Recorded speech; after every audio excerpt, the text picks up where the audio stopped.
Bapa kami yang di surga, kami berdoa di hadapan-Mu Tuhan, kiranya setiap kami pada sore hari ini tidak bertemu dengan hamba Tuhan dan khotbahnya, tidak bertemu dengan manusia berdosa yang akan ngoceh dan tugas pelayanannya. Tetapi Tuhan, kiranya setiap jemaat-Mu yang hadir pada sore hari ini akan bertemu dengan Engkau, pribadi-Mu sendiri, dan firman-Mu yang memberkati. Kami berdoa di hadapan-Mu Tuhan, kami ini milik kepunyaan-Mu, bukan milik kepunyaan hamba Tuhan ataupun pengurus. Biarlah Engkau yang memberkati dan memiliki kami, dan menyertai kami, dan menjumpai setiap kami. Terpujilah Engkau ya Tuhan. Dalam nama Tuhan kami Yesus Kristus kami panjatkan segala syukur dan segala doa kami.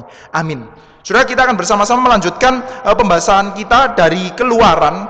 Kita coba bersama-sama lihat dari Keluaran pasal 2 ayat 23 sampai dengan 25, dilanjutkan dengan pasal 3 ayat 1 sampai dengan 12. LAI memberikan judul Musa diutus Tuhan. Saya akan membacakan ayat 23 sampai dengan 25 pasal yang kedua. Lalu setelah itu ayat 1 pasal ketiga saudara yang membacakan, lalu ayat 2 saya, demikian seterusnya sampai dengan ayat yang ke-12. Lama sesudah itu matilah Raja Mesir, tetapi orang Israel masih mengeluh karena perbudakan. Dan mereka berseru-seru sehingga teriak mereka minta tolong karena perbudakan itu sampai kepada Allah. Allah mendengar mereka mengerang, lalu ia mengingat kepada perjanjiannya dengan Abraham, Ishak dan Yakub. Maka Allah melihat orang Israel itu dan Allah memperhatikan mereka.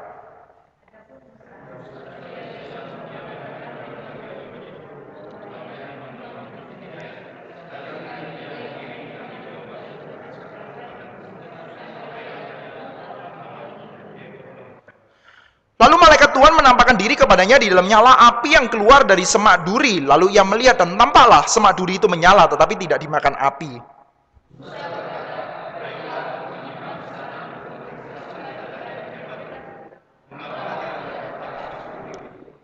Ketika dilihat Tuhan bahwa Musa menyimpang untuk memeriksanya, berserulah Allah dari tengah-tengah semak duri itu kepadanya, "Musa, Musa!" Dan ia menjawab, "Ya Allah."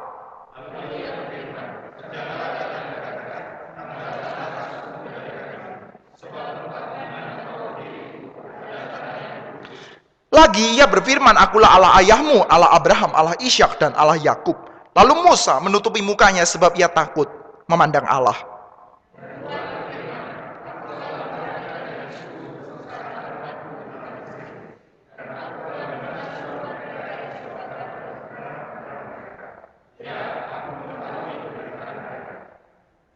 Sebab itu aku telah turun untuk melepaskan mereka dari tangan orang Mesir dan menuntun mereka keluar ke negeri itu, ke suatu negeri yang baik dan luas, suatu negeri yang berlimpah-limpah susu dan madunya, ke tempat orang Kanaan, orang Het, orang Amori, orang Feris, orang Hewi dan orang Yebus.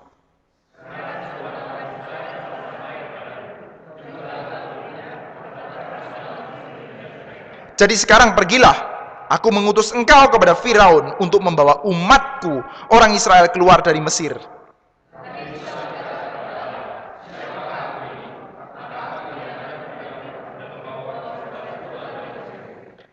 Lalu firman-Nya, "Bukankah aku akan menyertai engkau? Inilah tandanya bagimu bahwa aku yang mengutus engkau. Apabila engkau telah membawa bangsa itu keluar dari Mesir, maka kamu akan beribadah kepada Allah di gunung ini." Bapak Ibu, di dalam bagian ini kita mendapatkan satu buah konteks tentang cerita apa sebenarnya ini melalui pasal 2 ayat 23 sampai dengan 25. Ini semua adalah cerita tentang bagaimana Tuhan Allah mengingat janjinya kepada para bapa leluhur Israel, Abraham, Ishak dan Yakub, dan bagaimana Allah memperhatikan mereka mengerang. Pendek kata, Bapak Ibu, ini adalah satu buah cerita tentang Allah dan umatnya, dan Allah ingin menyelamatkan umatnya. Sudah ada satu buah kecenderungannya ketika kita membaca bagian-bagian cerita seperti ini ya, kita mungkin akan bertanya-tanya, Musa itu ngapain saja ya di Midian selama 40 tahun? Orang seperti Musa itu akan melakukan apa saja ya? Bukankah dia adalah orang yang sangat besar? Sudah, orang besar seperti Musa menjadi pengembala kambing domba. Orang dengan kapasitas seperti Musa menjadi penggembala kambing domba.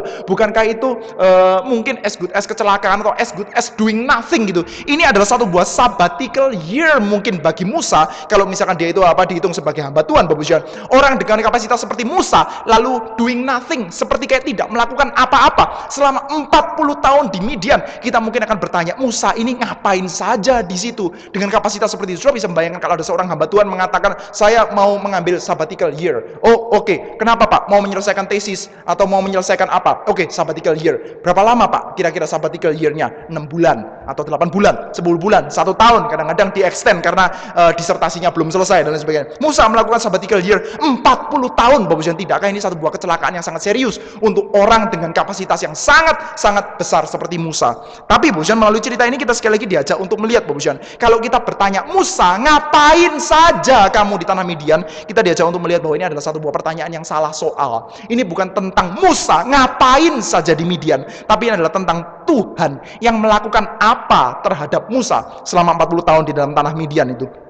Saudara, ada kecenderungan ya bagi kita ketika kita melihat orang besar, tokoh besar, atau lembaga yang besar, atau gereja besar, kita akan bertanya, dia itu ngapain saja? Orang besar itu, Bapak Ibu, ngapain saja dia itu bisa menjadi newsmaker, Bapak Ibu? Dan seringkali reaksi kita adalah dua. Kalau kita pertama, biasanya kepengen untuk menjadi newsmaker juga, maka kita coba-coba, kita bisa nggak jadi newsmaker, begitu kan ya? Misalkan, Jokowi itu menjahit celana di kota Solo, di dalam penjahit yang namanya si A, Bapak Ibu, itu bisa menjadi newsmaker, masuk ke dalam koran sekelas Kompas, Bapak Ibu. Jokowi jahit celana di dalam seorang penjahit, itu bisa menjadi satu buah berita yang masuk koran Kompas. Coba Bapak Ibu, Eko Arya menjahit celana, ratusan celana itu nggak masuk berita, bahkan pos kota sekalipun, Bapak Ibu. Karena apa? Bukan orang besar. Orang besar jahit celana pun bisa masuk ke dalam koran Kompas. Itu perlu nggak sih kita tahu? Jokowi jahit celana di mana, lalu bajunya apa, ukurannya berapa, bobotnya dia sekarang berapa, lalu makan sayur, makan nasi kotak berapa banyak, Bapak Ibu. Perlu tahu nggak sih kita hal tersebut tentang presiden kita? Hal-hal yang kita nggak terlalu perlu tahu pun itu bisa menjadi berita, Bapak Ibu. Karena apa? Karena kita orang besar. Maka Bapak Ibu, beberapa di antara kita yang kepingin untuk menjadi besar, kita coba-coba, Bapak Ibu. Coba update status, ada yang follow nggak? Coba itu update di dalam Twitter, ada yang follow nggak? Kalau nggak ada yang follow, ya sudahlah, berarti saya bukan orang besar. Nah, biasanya Bapak Ibu, jalur kedua yang diambil kalau kita ternyata nggak bisa jadi orang besar, kita ternyata tidak sebanyak itu followernya, bagaimana? Ya sudah, kita menjadi follower dari berita-berita besar yang lain. Sudah coba lihat ya. Kita buka di dalam koran, kita baca berita-berita, dan kita follow itu berita. Karena berita itu dibikin oleh newsmaker, orang-orang besar itu. Tetapi Bu Jan, di dalam bagian yang kita baru saja baca ya, kita melihat bahwa ada tokoh besar seperti Musa, dan ada satu buah cerita untuk kita follow. Tetapi Bu Jan, cerita yang kita follow bukanlah cerita yang dibikin oleh tokoh ini. Cerita yang semestinya kita follow, Bu Jan, menurut bagian yang kita baru saja baca adalah ceritanya tentang Tuhan. Cerita tentang Musa nggak perlu di follow. Minggu lalu kita sudah melihat Bu Jan, bagaimana Musa di dalam akun Twitternya dia tidak update status selama 40 tahun pertama kehidupannya. Orang seperti Musa, Bapak Ibu, kita, Bapak Ibu, siapa di antara kita yang update statusnya terakhir kali tahun lalu? Gak ada, Bapak Ibu. Terakhir kali update statusnya kapan? Tadi pagi mungkin ketika kita pakai baju baru, atau barusan.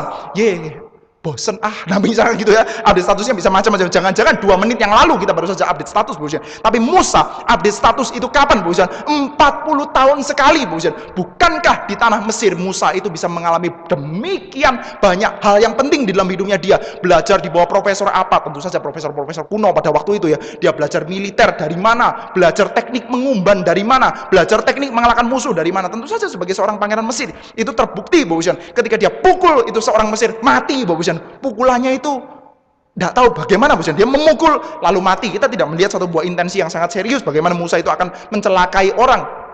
Lalu di tanah Midian kita juga melihat bagaimana Musa menolong Zipora dan saudara-saudaranya yang diganggu oleh gembala-gembalanya bisa diusir. Ini orang hebat, Bapak Ibu, Musa itu. Dia mungkin belajar bela diri Brazilian Jiu-Jitsu sampai dan 9 dari Gracie University pada waktu itu, nggak tahu ya, bela dirinya Mesir, Bapak Ibu. Dan ketahuan kan dia, Musa itu ketahuan sekali dia itu adalah orang Mesir. Ketika Zipora dan saudara-saudaranya laporan kepada Rehuel, kami ditolong oleh seorang Mesir, kita nggak tahu ketahuan dari mananya, entah dari bajunya atau dari gaya bela dirinya. Mungkin kalau pencak silat itu kan ketahuan banget, Bapak Ibu. Saudara kalau misalkan mau gerakan bela diri modelnya kayak begini pasti pencak silat. Nggak usah lihat dia pakai seragam apa, saudara ketahuan itu pencak silat begitu kan. Kalau gerakannya begitu, gerakan begini ini petinju, gerakan begini ini Muay Thai begitu. Tapi ini, Bapak Ibu, kita nggak tahu lah dari mana itu orang-orang itu tahu kalau Musa itu adalah orang Mesir. Tapi yang jelas dia sangat kelihatan Mesir. Jelas saja dia dididik di dalam satu buah istana, dididik di dalam satu buah kerajaan dengan peradaban yang paling tinggi pada waktu itu, yaitu Mesir. Demikian banyak hal yang mana dia bisa update, dia bisa tulis di dalam kitab Keluaran tentang apa yang dialami selama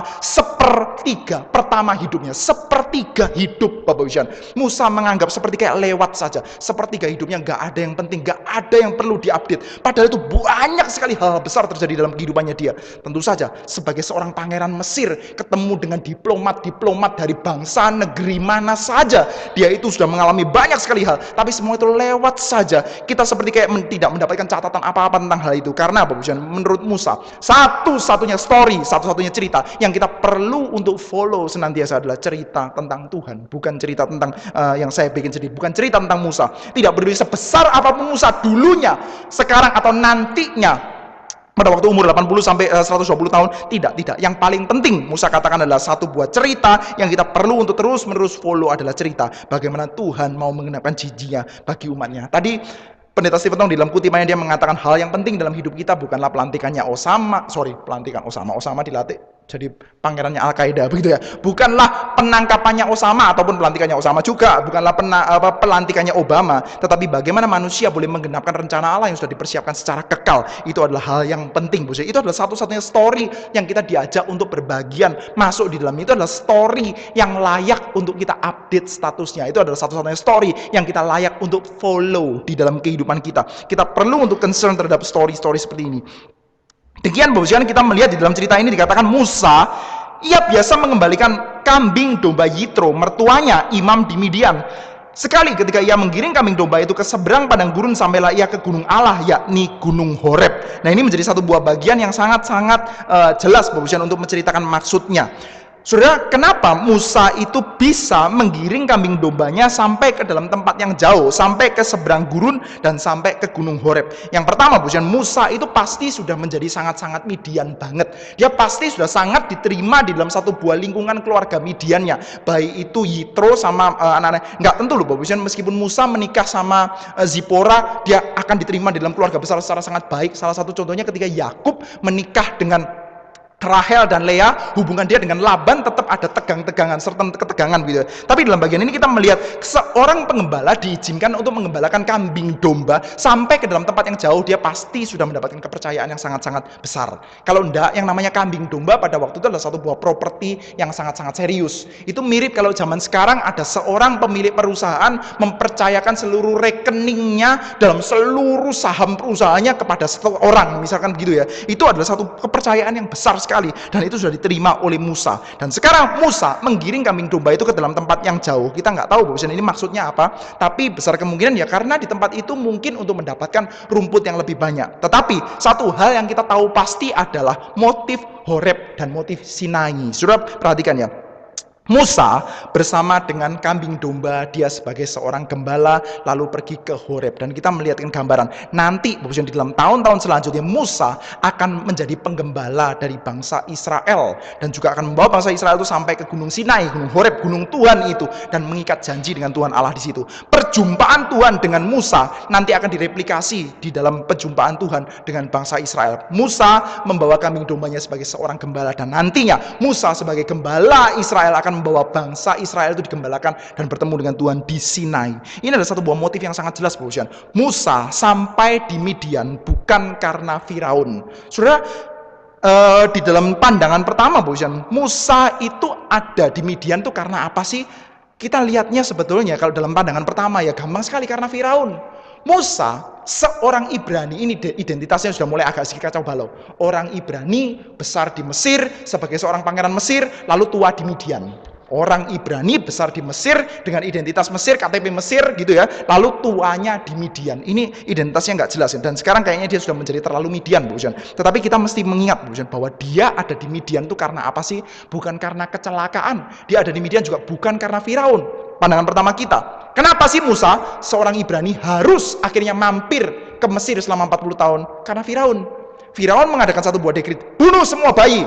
Maka bayi Musa diselamatkan, harus mampir ke Mesir. Pada waktu dia umur 40 tahun, dia melihat kesengsaraan saudaranya, lalu dia pukul mandor dari Mesir, seorang pekerja dari Mesir, lalu mati. Maka Firaun berikhtiar untuk membunuh Musa, maka Musa menyingkir ke Midian. Jadi the whole Midian thing ini adalah urusan apa? Urusan gara-gara Firaun. Tetapi sekali lagi 23, 24, 25 menunjukkan kepada kita tidak. Karena apa? Musa saat ini Bapak Ibu, kita melihat pasal 3 ayat pertama, Musa menggembalakan kambing domba Yitro, yaitu imam di Midian. Di dalam bagian sebelumnya pasal kedua, kita juga mendapatkan satu buah identitasnya Yitro atau Rehuel itu sebagai seorang imam. Sudah, coba perhatikan sekali lagi ya. Musa dengan panggilan sebagai seorang pengembala hidup bersama dengan imam selama 40 tahun. Ini cerita tentang apa, Bu? Cerita bagaimana Tuhan Allah itu sedang membentuk Musa untuk nantinya memainkan peran sebagai imam bagi orang Israel, menghadap terus-menerus, menghadang Tuhan. Tugasnya imam itu kan. Tugasnya imam itu apa sih? Tugasnya imam adalah menghadang Tuhan yang mau menghabisi orang-orang berdosa itu. Kira-kira begitu kan ya. Dan itu kita lihat ya, diperankan dengan sangat-sangat diperankan dengan sangat luar biasa kan oleh Musa gitu. Ketika Tuhan Allah mengatakan, "Musa, minggir, bangsa Israel mau gua bantai." Lalu apa yang terjadi? Langsung Musa menghadang Tuhan dan mengatakan, "Oh, tunggu dulu Tuhan, tunggu dulu. Ingat loh apa yang sudah engkau janjikan kepada orang Israel itu. Nanti bangsa-bangsa kafir itu akan mengatakan bagaimana Tuhan Allah tidak sanggup untuk membawa mereka itu keluar dari tanah Mesir." Musa itu memainkan peranan sebagai seorang imam, dan 40 tahun dia akan lihat peran itu dari pribadinya Rehuel atau Yitro, Bapak Ibu. Dan ketika dia mengembalakan kambing domba yang helpless, yang harus diberi makan, yang harus diberikan care, cinta kasih dan lain sebagainya, perhatian yang sangat luar biasa itu, pada akhirnya itu akan dipakai oleh Tuhan untuk bagaimana akhirnya nanti Musa akan menggembalakan kambing domba yang besar sekali, berjumlah sekitar 2 juta orang ketika bangsa Israel dikeluarkan dari Mesir dan berkelana di padang gurun untuk akhirnya nanti mengikat janji dengan Tuhan di Horeb atau Sinai. Sekali lagi, ini adalah cerita tentang Musa yang sedang dibentuk oleh Tuhan. Ini bukan cerita tentang Musa lagi ngapain. Ini adalah cerita tentang Tuhan lagi ngapain. Dan lagi ngapain Tuhan? Kenapa kok Musa harus dibawa ke Midian? Jawabannya adalah Tuhan Allah lagi membentuk Musa. Dalam seluruh pergumulan dan kesulitan yang dialami oleh Musa, Musa sedang dibentuk oleh Tuhan. Saudara, kita ya, saat ini ketika kita berbicara tentang pergumulan hidup, seringkali format yang kita miliki, dan format ini bukan salah, Pak Hujan, cuman kita seringkali menganggap format ini adalah satu-satunya format ketika kita itu deal dengan yang namanya pergumulan, yaitu bagaimana saya masalah, lalu saya berharap Tuhan memihak saya di dalam menyelesaikan masalah, begitu kan ya. Saya berhadapan dengan masalah apapun itu, suami saya bejat lah, kena PHK lah, anak saya ada 6 semuanya pada mau masuk sekolah bareng-bareng, sudah gitu sekolah sekarang kok mahal-mahal lah, begitu kan ya. Nah, itu pokoknya semua masalah. Saya berhadapan dengan masalah, maka saya berharap Tuhan buka jalan. Maka bahkan di dalam pendekatan Kristen kita diajarkan untuk mengatakan kalimat yang betul ini. Kalimat ini betul ya. Kalimatnya adalah begini, Bapak. Saya percaya kita semua pernah mendengar, atau jangan-jangan pernah share juga di dalam PB dan lain sebagainya. Kalimatnya adalah begini: jangan katakan kepada Tuhan Allah betapa besarnya masalahmu, tapi katakanlah kepada masalahmu betapa besarnya Tuhan saya, begitu kan? Itu kalimat yang baik, satu buah kalimat yang benar. Tetapi sekali lagi, ini bukan satu-satunya pendekatan ketika kita deal dengan pergumulan atau dengan masalah. Memang ini adalah Alkitabiah. Di dalam Alkitab banyak cerita seperti ini. Kita sudah melihat di dalam minggu-minggu sebelumnya bagaimana Musa itu punya 1001 alasan untuk mati, Bapak. Yang pertama, dia harusnya dibunuh pada waktu dia bayi. Kedua, dia harusnya dicemplungkan dalam air untuk dibunuh. Lalu ketiga, dia sudah betul-betul dicemplungkan dalam air, ternyata dia kok belum mati, begitu. Dia bisa ketemu dengan buaya, bisa ketemu dengan kudanil, bisa ketemu sama orang Israel yang mana akan buang dia lagi, begitu kan ya. Anaknya sendiri aja dibunuh, bagaimana anaknya orang? Bisa ketemu dengan orang Mesir yang akan langsung bunuh. Dia punya banyak sekali alasan untuk mati. Tapi tahu-tahu Tuhan mengirimkan jemarinya perempuan untuk memelihara, menyelamatkan Musa. Pendek kata, Tuhan membuka jalan ketika tidak ada jalan. Ada lagunya kan ya, dia buka jalan ketika tidak ada jalan. Dan itu betul, Bapak Ibu. Kita melihat dalam banyak mujizatnya Tuhan Yesus juga demikian. Ada orang sakit disembuhkan, ada orang buta jadi melek, ada orang timpang jadi berjalan, gitu kan ya.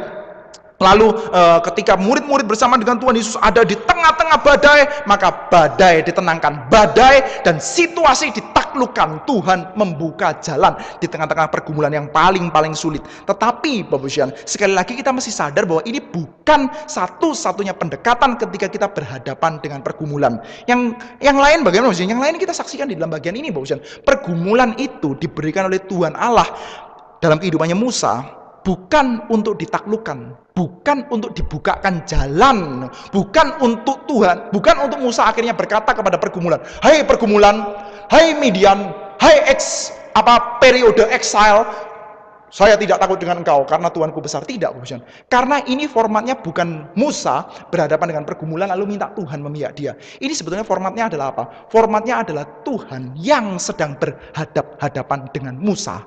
Oleh karena itu yang ditaklukkan bukan sikonnya, yang ditaklukkan bukan situasinya, tapi yang ditaklukkan adalah Musanya, Bapak Ibu. Itu seringkali yang kita lupakan Bapak Ibu, ketika kita itu berhadapan dengan pergumulan. Kadang-kadang Bapak Ibu, Tuhan Allah itu tidak tertarik untuk membuka jalan bagi kita. Kadang-kadang Tuhan Allah tidak tertarik untuk menyelesaikan situasi sulit yang kita hadapi. Yang Tuhan Allah tertarik itu adalah untuk membuka jalan di dalam diri kita. Yang Tuhan Allah tertarik itu adalah untuk menaklukkan bukan situasi tapi menaklukkan kita. Yang Tuhan Allah tertarik bukanlah mengubah situasinya tapi mengubah kita untuk cocok dengan format di mana Tuhan Allah mau mengutus kita untuk apa. Itu kadang-kadang gunanya pergumulan, Bapak.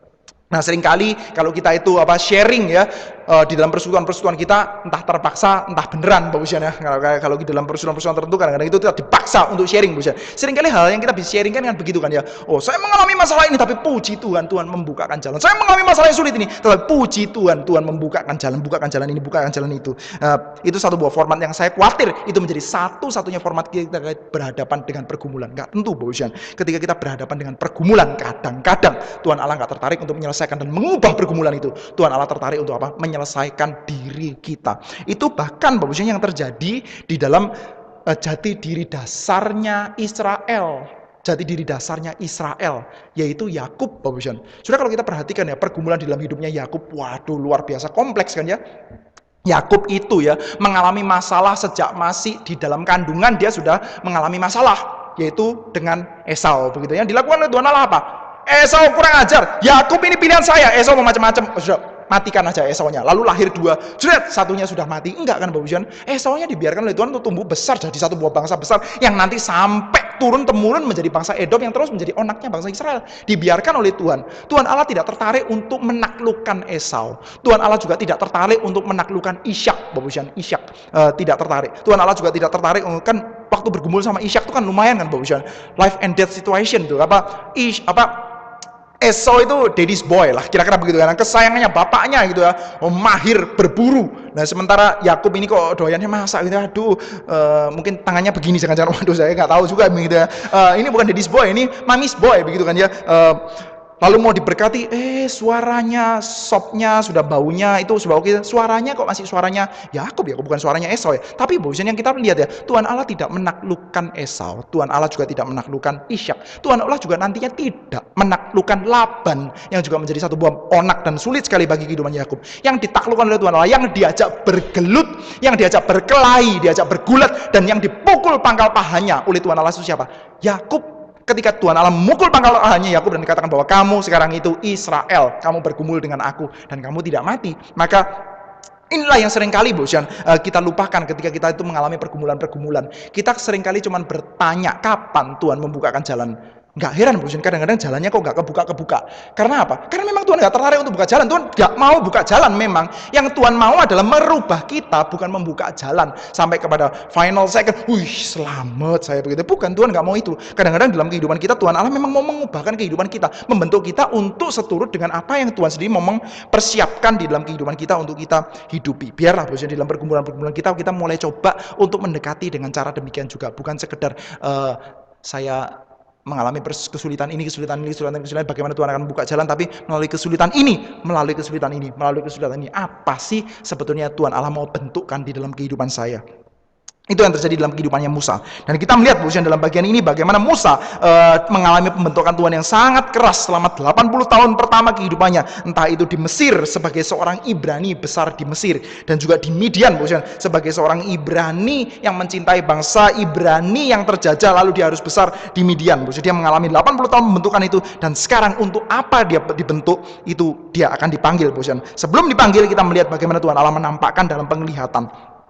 Lalu malaikat Tuhan menampakkan diri kepadanya dalam nyala api yang keluar dari semak duri. Lalu ia melihat, dan tampaklah semak duri itu menyala, tetapi tidak dimakan api. Musa berkata, baiklah, aku menyimpang ke sana untuk memeriksa penglihatan yang hebat itu. Mengapa tidak terbakar semak duri itu? Ketika dilihat Tuhan bahwa Musa menyimpang untuk memeriksanya, berserulah Allah dari tengah-tengah semak duri itu kepadanya, Musa, Musa. Dan ia menjawab, ya Allah. Lalu ia berfirman, jangan datang dekat-dekat, tanggalkanlah kasutmu dari kakimu, sebab tempat di mana engkau berdiri itu adalah tanah yang kudus. Saudara, menarik ya, perintah pertama yang diberikan oleh Tuhan Allah kepada Musa adalah apa? Adalah stay, diam di situ, jangan dekat lagi, copot kasutmu, karena itu adalah tempat yang kudus. Perintah pertama yang Musa perlu tahu adalah bukan bahwa dia akan menjadi sang penyelamat besar. Perintah pertama yang Musa perlu tahu adalah bahwa Tuhan itu kudus, Tuhan itu besar, Tuhan itu berbeda dengan manusia yang berdosa. Ini menjadi satu buah hal yang sangat-sangat penting untuk dipegang oleh Musa. Kamu akan membawa bangsa ini untuk berjumpa dan berelasi dengan Tuhan Allah yang kudus, yang berbeda dengan manusia. Ada satu buah pembedaan yang sangat serius, ada satu buah ketersembunyian Tuhan Allah yang kamu tidak bisa eksplorasi lagi, gak bisa, karena dia Allah. Bagaimana juga dia itu berbeda. Saya agak sedikit khawatir kalau kita ya di dalam GRI ini kan menjadi satu buah gereja yang sangat tertarik dengan urusan-urusan Deus revelatus, kira-kira begitu ya. Aspek dari diri Tuhan yang direvelasikan, yang dibukakan bagi kita, begitu kan ya. Oleh karena itu kita punya khotbah panjang, kita punya banyak yang namanya PA, kita punya banyak yang namanya seminar, banyak hal kita coba untuk bukakan. Tapi kita mesti ingat ya bahwa ada aspek Deus absconditus, ada aspek di mana Tuhan Allah itu tersembunyi yang mana kita tidak mungkin bisa hampiri dia. Karena apa? Karena memang dia itu bukan kita. Dia itu pencipta dan kita ciptaan. Dia tak terbatas dan kita terbatas. Dia suci dan kita berdosa. Ada aspek misterius di dalam dirinya Tuhan. Dan kita di dalam GRI, saya agak sedikit khawatir kita agak sedikit kurang menghargai aspek ini ya. Saya pernah ngobrol dengan Quartur, lalu beliau memberikan satu buah analisa yang menarik, Bu.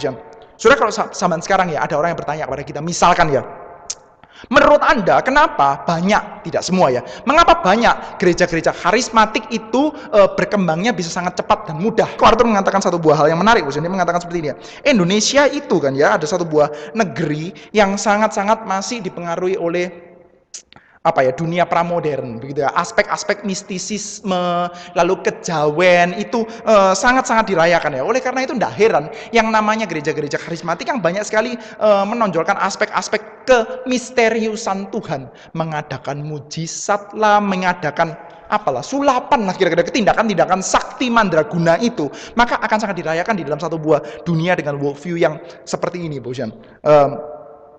Saya ingin mengajak kita ya sekali lagi dalam bagian ini khususnya untuk melihat bahwa bagaimanapun juga kita sebagai gereja Reform, sebagai GRI, kita mesti sadar bahwa Tuhan itu tak terhampiri. Ada aspek-aspek dalam diri Tuhan yang tak terhampiri. Kita tidak bisa untuk mengerti dia sepenuhnya seperti dia mengerti dirinya sendiri, tidak bisa. Ada keterpisahan, meskipun ada kesatuan, tapi juga ada certain keterpisahan, ada perbedaan yang besar ya. Saya agak sedikit khawatir ya dengan budaya, dengan pengertian kita tentang kemajuan saat ini. Sudah saat ini ya, entah saudara setuju atau tidak setuju, tapi yang terjadi, yang namanya kemajuan itu seringkali kita identikan dengan dunia barat. Saudara, sekali lagi ya, ini bisa betul bisa salah begitu ya. Saudara bisa berdebat akan hari ini. Saudara boleh setuju, boleh tidak setuju bahwa yang namanya kemajuan itu adalah identik dengan dunia barat. Saudara boleh tidak setuju, tapi yang dimengerti oleh masyarakat kita sebagian besar saat ini adalah kemajuan itu adalah dunia barat. Saudara, saat ini ya, anak-anak muda kalau ingin kelihatan maju, rambutnya hitam disemir jadi pirang atau rambutnya didandani seperti orang India. Saudara, zaman sekarang kalau pengen kelihatan lebih maju, dandanan busana kita makin lama itu lebih mirip dengan budaya barat, atau saya lebih maju, yang ahli-ahli fashion mulai fashion bajunya dibentuk-bentuk kayak sarinya orang India gitu. Enggak kan? Enggak ya. Kenapa? Karena bagi kita itu, entah kita setuju atau tidak setuju, yang namanya maju itu identik dengan budaya western, dengan budaya barat. Dan salah satu Budaya barat yang sangat-sangat khas kita bisa jumpai adalah mereka itu percaya egalitarianisme. Semuanya itu setara. Saudara, beberapa hari yang lalu waktu kita di Setiabudi, ada pembinaan Setiabudi, saya sempat ngobrol dengan guru bahasa daerah. Satu buah hal yang menarik di dalam bahasa daerah ya. Saya percaya setiap kita yang berasal dari luar pulau, yang pernah sekolah di dalam sekolah Jawa, di mana kita harus belajar bahasa daerah, kita akan mengalami kesulitan-kesulitan tertentu. Bahasa Jawa itu rumit, bukan sekedar hurufnya itu bentuknya rumit, itu bisa dihafalin cuma sekitar berapa karakter saja kok, enggak begitu banyak. Wono coroko doto. Sekitar 20 huruf, nggak terlalu banyak, 20 huruf dan berbagai macam variasinya, nggak begitu sulit, Tapi salah satu yang sulit adalah apa? Aturan dan strukturnya itu loh. Anak gajah itu apa? Anak gajah ya gajah kecil lah, tapi anak gajah dalam bahasa Jawa ada namanya sendiri, yaitu beleduk, begitu kan ya? Anak gajah beleduk, anak kambing cempe, begitu kan ya? Waduh, itu repotnya luar biasa. Saudara kalau misalkan dari Papua, dari NTT, belajar bahasa daerah, aduh setengah mati. Kenapa sih orang Jawa ini ruwetnya luar biasa? Anak gajah ya gajah cilik, gitu kan enak kan ya. Anak kambing ya kambing nom, gitu kan enak kan ya. Ini aduh mesti anak gajah. Tapi kenapa bisa demikian? Saya percaya karena salah satu ya hal-hal yang penting ya. Kayak worldview-nya orang-orang Jawa itu memang hierarkikal. Bahasa pun kan begitu kan ya. Orang tua ngomong sama orang anak kecil boleh ngoko, anak kecil ngomong sama orang besar harus pakai kromo inggil. Kira-kira begitu kan ya. Ada tata cara dan strukturnya. Ini timur, kita bisa melihat di dalam berbagai macam contoh yang lain ya. Misalkan hubungan antar manusia, orang Chinese, itu lebih ketat lagi, hierarkinya, itu worldview-nya, dewa-dewanya juga sangat hierarkikal kan, Saudara kalau misalkan orang bule ya, kita orang Chinese ya, atau orang Jawa, kita punya yang namanya Koko, Cece, Titi, Meme. Orang Barat cuma punya apa? Brother and sister. Brother itu Koko atau Titi, Gak tahu, pokoknya brother itu saudara, begitu kan ya. Sister itu Cece atau Meme. Nggak tahu, pokoknya saudara. Buat mereka nggak terlalu ada urusan tuh. Sudah di dalam lingkungan orang-orang bule, sampai kepada usia tertentu akan lumayan umum anak bisa manggil bapaknya, hey John, begitu ya. Sudah nggak akan kayaknya menjumpai anak saya suatu hari nanti akan memanggil saya, Koko sini kok, begitu kan ya. Wah, itu bisa menjadi satu buah skandal yang sangat serius, kalau kita hidup dalam dunia timur. Karena apa? Kita punya hierarki, Mereka enggak, Sudah mereka punya uncle dan punya anti gitu. Orang Jawa punya Pak D, Pak Le, Pak Bule, Bude, betul kan ya? Orang Chinese lebih rumit lagi. Ada Tuako, Siko, Sako, Jiko. Itu ada urusannya, itu nggak boleh sampai salah, Sudah kalau punya Koko itu ada Erko, ada Sanko, ada itu banyak sekali. Saya nggak tahu ya, kalau bersaudaranya ada 19 itu bisa agak sedikit repot. Punya apa hierarki satu-satu itu ada hitungannya, Tetapi ya itulah, kita punya budaya timur itu sangat ketat di dalam hierarki. Sementara mereka, egalitarian, begitulah kira-kira. Nah, ketika kita itu menganggap yang namanya kemajuan itu kiblat kita adalah barat, akhirnya hal sedemikian kita akomodir juga egalitarianismenya, begitu kan ya. Maka mulai muncul suara-suara ya kita equal lah, semuanya kita equal lah. Celakanya kalau kita berhadapan dengan Tuhan juga akhirnya mulai menjadi kita equal. Tuhan tidak lagi menjadi Tuhan yang besar yang memang harusnya hierarkikal. Kalau berhadapan dengan kita bukan sekedar hierarkikal, Dia Tuhan dan kita manusia. Dia pencipta dan kita ciptaan. Tuh harus, kita itu ada di bawah.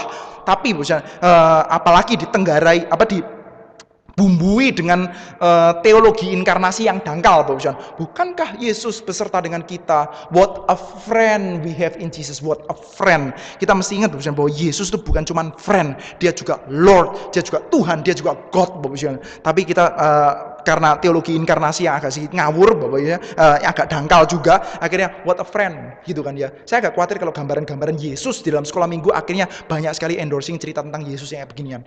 Yesus yang bersama-sama dengan kita, peluk-peluk kita, lus-lus kepala kita setiap saat, temen lah pokoknya. Kalau misalnya ketemu kita bisa high five gitu, high 4, high 3, high 2, high 1 begitu. Sama Yesus itu terserah lah kita, hey pals, hey my friend, gitu kan. Sama Yesus kita bisa rangkul-rangkulan dan lain sebagainya.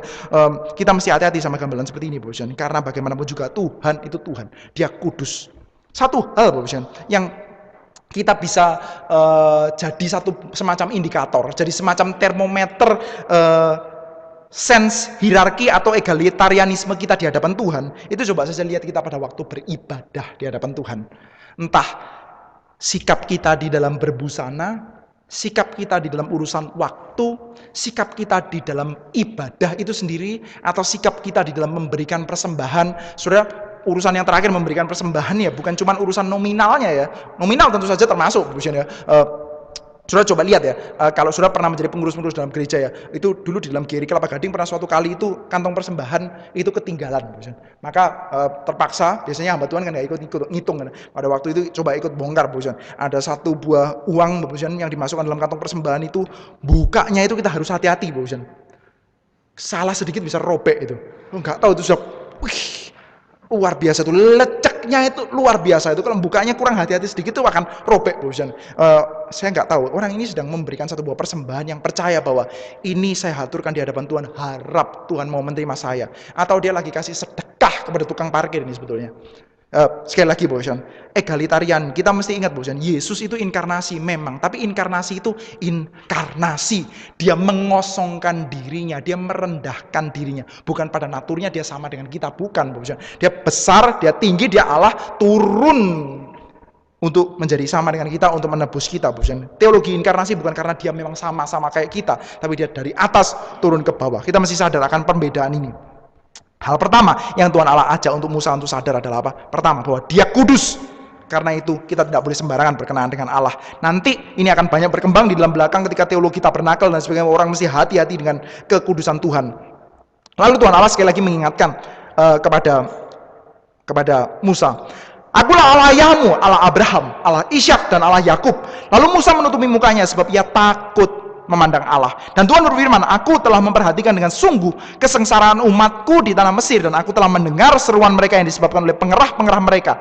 Ya, aku mengetahui penderitaan mereka. Sebab itu aku telah turun untuk melepaskan mereka dari tangan orang Mesir itu dan menuntun mereka keluar dari negeri itu ke suatu negeri yang baik dan luas, suatu negeri yang berlimpah-limpah susu dan madunya, ke tempat orang Kanaan dan sebagainya. Kita melihat Tuhan Allah mulai berbicara kepada Musa tentang calling. Musa mulai dipanggil untuk menjalankan vocation-nya, ada vokare, ada panggilan dari Tuhan, dan sekarang Musa dipanggil untuk meresponinya. Satu hal yang menarik, kita melihat bahwa Tuhan itu memberikan pelatihan kepada Musa selama 80 tahun pertama kehidupannya, entah itu di Mesir, entah itu di Midian, untuk menjalankan satu buah panggilan dengan satu buah konteks tertentu, yaitu apa? Bangsa Israel yang sedang dijajah di Mesir. Saudara, saat ini kalau kita berbicara tentang panggilan, berkaitan dengan talenta apa dan sebagainya, kadang-kadang kita lupa akan givenness ini. Kadang-kadang kita lupa akan situasinya. Yang namanya talenta, yang namanya panggilan, yang namanya pekerjaan itu tidak pernah diberikan oleh Tuhan Allah lepas dari situasi. Tuhan Allah mempersiapkan Musa 80 tahun, Bapak Ibu, itu nggak tanggung-tanggung 80 tahun. Karena apa? Berkaitan dengan situasi tertentu. Saudara, kalau zaman sekarang ya, ada orang di dalam GRI Malang ini lalu berkata kepada saya, Pak Eko, saya rasanya kok diberikan oleh Tuhan satu buah talenta khusus. Oh iya, talenta apa? Saya diberikan oleh Tuhan Allah untuk satu buah talenta di dalam satu buah ilmu mekanika yang sangat-sangat spesifik untuk membuat apa ya, misalkan ya, baut spesial untuk ban kiri Ferrari edisi khusus. Saya cenderung untuk mengatakan kayaknya talentanya itu salah. Kayaknya kamu salah untuk mengerti talenta itu. Karena apa? Apa kaitannya dengan GRI Malang, Bu? Apa kaitannya dengan bangsa Indonesia? Apa kaitannya dengan negeri kita, dengan ini apa? Situasi keberadaan kita saat ini. Talenta, Bu. Talenta itu tidak diberikan oleh Tuhan Allah secara iseng, Bu. Kalau saat ini ada talenta tertentu di dalam kehidupan kita, kita boleh berpikir mau dipakai oleh Tuhan untuk apa? Di dalam konteks situasi yang Tuhan Allah berikan bagi kita. Sekali lagi, talenta tidak diberikan oleh Tuhan Allah secara iseng. Tuhan Allah kenapa tidak memberikan di dalam GRI Malang ini satu buah, misalkan performer di dalam apa ya, ahli main obo, misalkan begitu, sangat ahli kelas internasional, ya mau ngapain, mau ngapain, gitu ya. Sekali lagi, panggilan Tuhan Allah memberikan kepada kita talenta dan sebagainya. Kita perlu berpikir tentang situasi yang mana saya akan dipakai oleh Tuhan untuk menjalankan apa. Seorang bernama Lee Hardy, mengajak kepada kita untuk bersama-sama melihat ya, yang namanya panggilan itu kita perlu gumulkan beberapa hal. Salah satu hal adalah ketika kita jalankan itu, ketika kita menjalankan pekerjaan atau menjalankan segala sesuatu, lalu kita kasih judul sebagai calling, kita kasih judul sebagai menjawab panggilan, maka kita perlu memikirkan setidaknya dua hal. Yang pertama, kita lakukan itu bukan untuk uang, bukan untuk profit, bukan untuk keuntungan. Lalu yang kedua, kita melakukan itu dengan menjadi bahagia besar bagi orang-orang yang lain. Kita melakukan itu dengan menjadi berkat besar bagi orang-orang lain. Dia kasih contoh seperti ini, Bos. Kalau misalkan ya, ada orang ya, dia itu bisa menjadi dokter. Dia bisa menjadi dokter di dalam dua aspek. Yang pertama, dia bisa menjadi ahli usus buntu.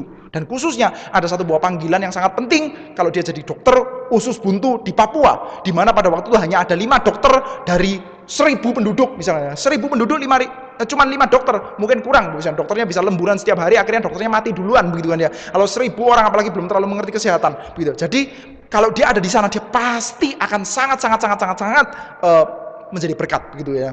Despite dia itu mungkin mendapatkan gaji yang agak kecil, dibandingkan dia juga bisa menjadi dokter ahli bedah plastik. Tugasnya adalah untuk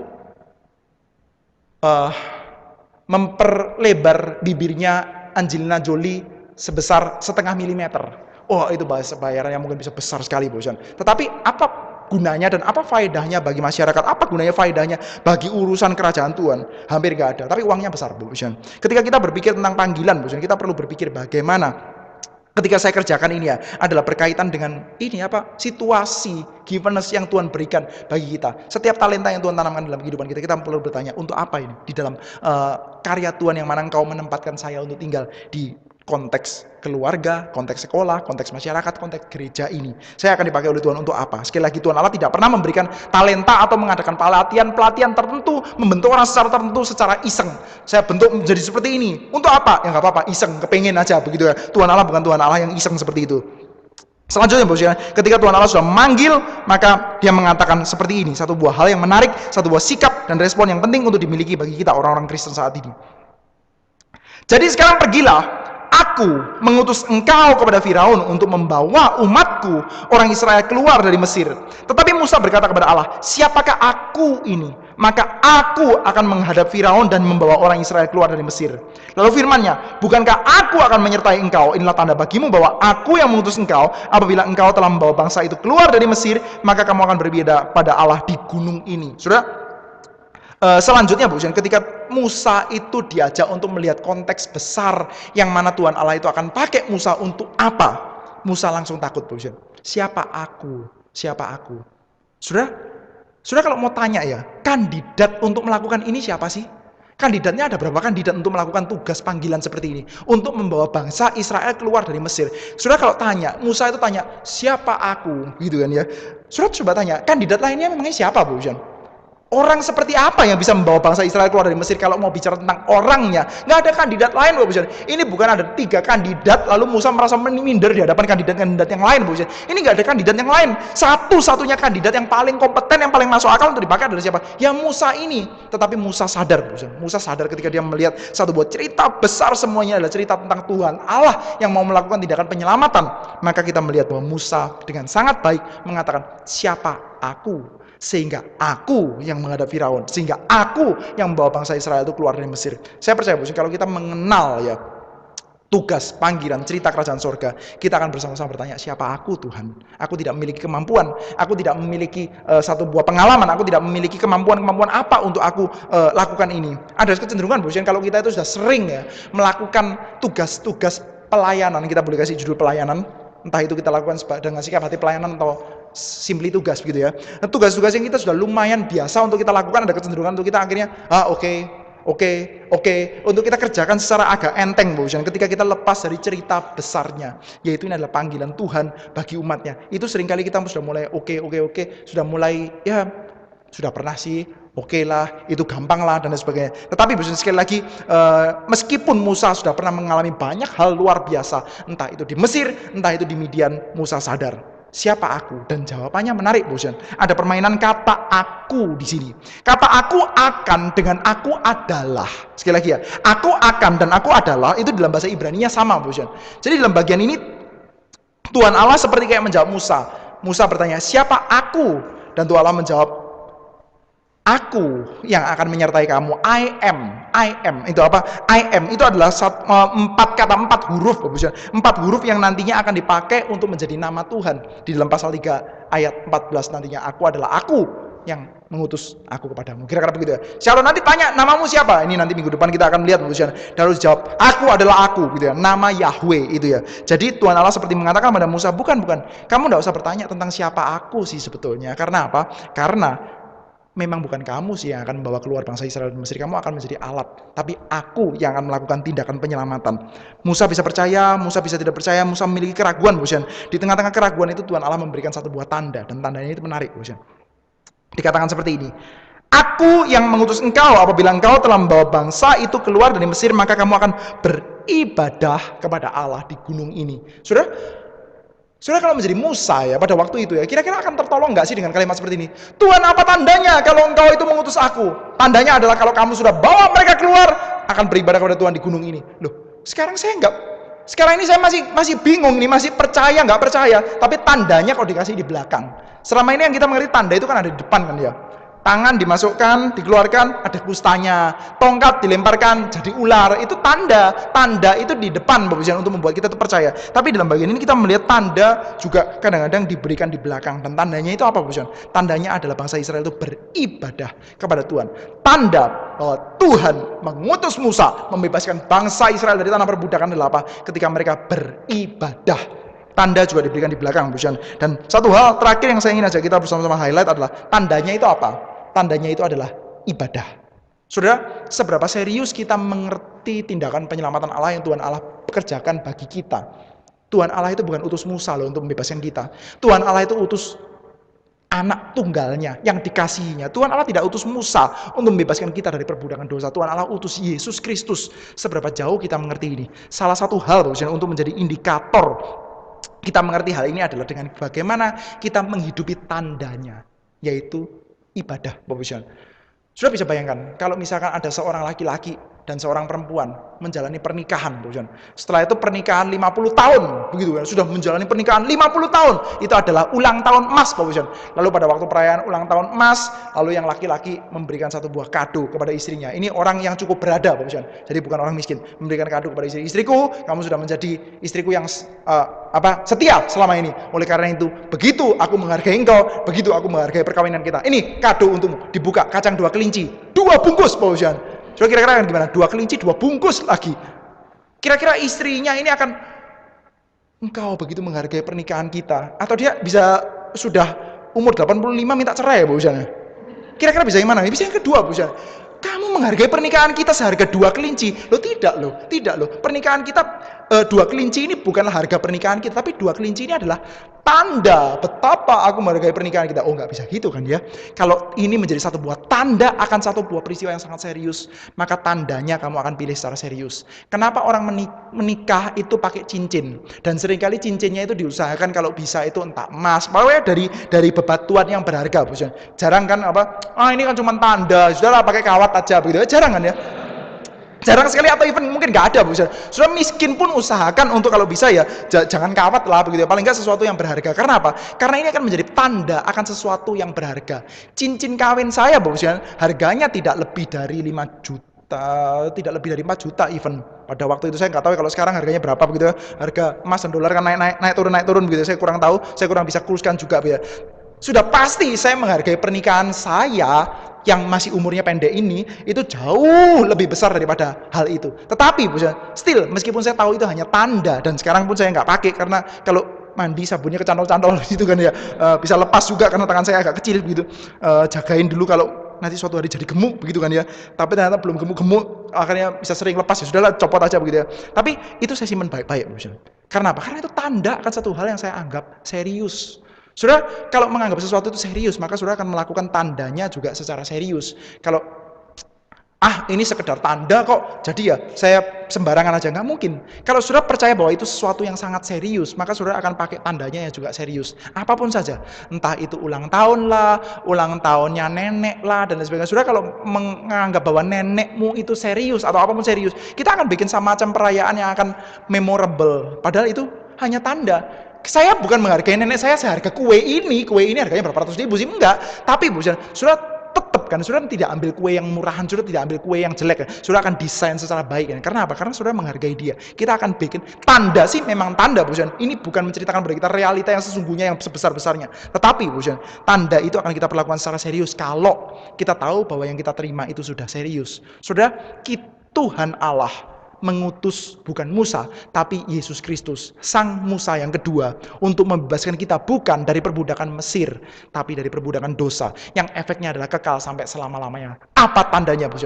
Tandanya adalah kita saat ini boleh beribadah kepada Tuhan. Sejauh apa kita menyikapi ibadah kita sebagai satu buah tanda tindakan penyelamatan besar itu di hadapan Tuhan. Kiranya, Bos, kita boleh semakin hari semakin serius di dalam menyikapi ibadah-ibadah kita untuk menceritakan betapa seriusnya realita rohani di baliknya, yaitu ketika Tuhan Allah menyelamatkan kita. Mari kita bersama-sama berdoa di hadapan Tuhan.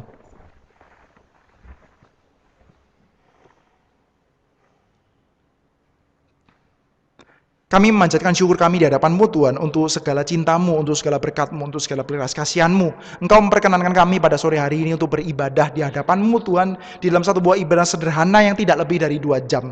Namun Tuhan, kami bersyukur karena ini menjadi satu buah penanda kecil akan realita besar yang efeknya adalah sampai kekal. Kami menjalankan ibadah yang tidak lebih dari 2 jam, tetapi hal itu melambangkan satu buah tindakan penyelamatan Tuhan yang berefek kekal bagi kami. Kami berdoa di hadapan-Mu Tuhan, kiranya Engkau mengangkat kami, menyadarkan kami, dan membahagiakan kami Tuhan setiap kali kami boleh beribadah di hadapan-Mu. Terpujilah Engkau Tuhan dari sekarang sampai selama-lamanya. Dalam nama Tuhan kami Yesus Kristus kami panjatkan segala syukur dan segala doa kami. Amin. Mari Bapak Ibu sekalian, setiap kita yang percaya bahwa kita itu diselamatkan oleh Tuhan dengan darah yang mahal, dengan kekuasaan yang besar, kita bersama-sama bangkit.